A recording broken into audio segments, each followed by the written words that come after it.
All right, you are not gonna believe this headline.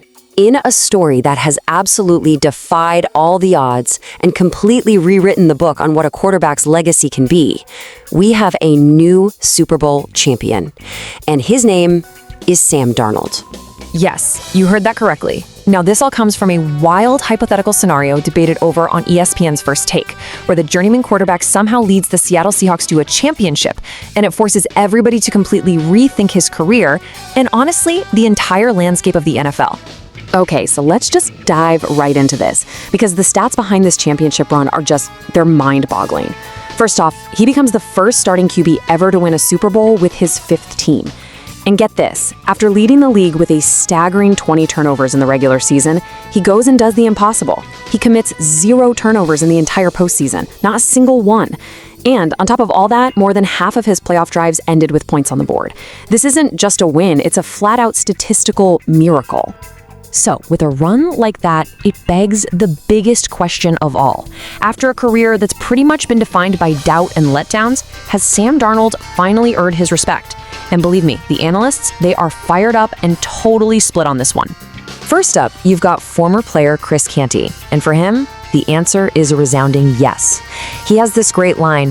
He says the regular season, yeah, that's where you get paid. But the postseason, that's where legacies are built. And in that arena, Darnold was absolutely perfect.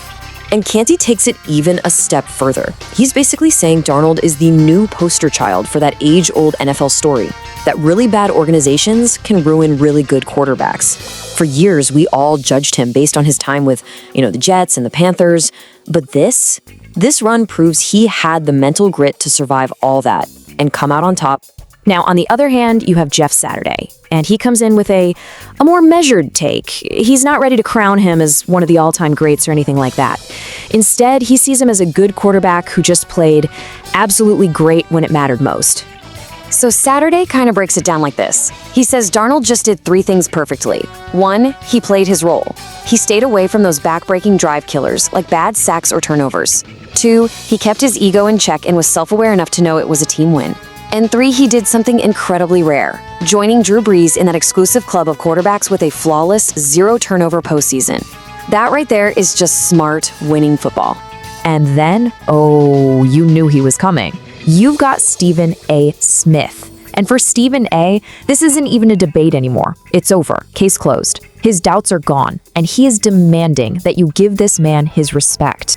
And look, Stephen A. isn't just pulling this out of thin air based on a few good games. He's pointing to the cold, hard data from the last 2 seasons.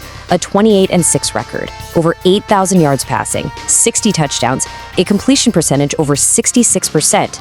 He's saying, hey, look at the receipts. This wasn't some flash in the pan. This was the peak of 2 straight years of really good football. And this is where Stephen A. really drops the hammer. Just look at this list. You got Lamar Jackson, Josh Allen, Dak Prescott, all guys we consider elite quarterbacks, right? None of them have a Super Bowl ring. But in this world, Sam Darnold does. And as we all know, in the NFL, that ring, it changes everything. What's crazy is that Darnold's miracle run doesn't just change his own story, it sends shockwaves through the entire league. Because when an underdog like him wins it all, it puts a ton of pressure on all the other top teams.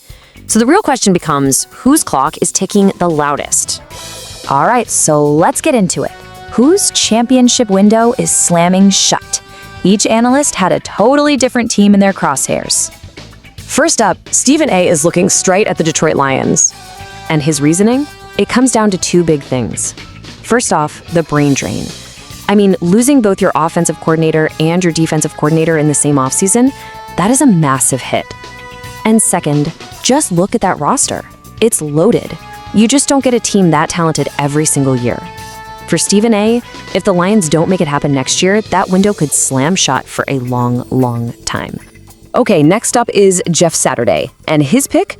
He's pointing the finger at the Los Angeles Rams. And for Saturday, this one is pretty simple. It's all about father time. Their quarterback, Matthew Stafford, is going to be 38 this season. By the time the Super Bowl rolls around, he's practically 39. And on top of that, you've got all these amazing young players who are about to get paid. Big time. That makes it really hard to keep that championship core together. Their window is right now, and it's closing fast.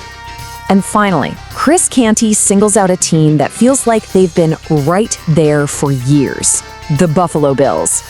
Now, Canty's take is really interesting. It's not so much about the players, it's about the team's entire philosophy. He thinks that after moving on from their coach, they promoted Joe Brady to basically make everyone in the building feel comfortable. But he delivers this killer line: "Nothing of significance has ever grown in a comfort zone."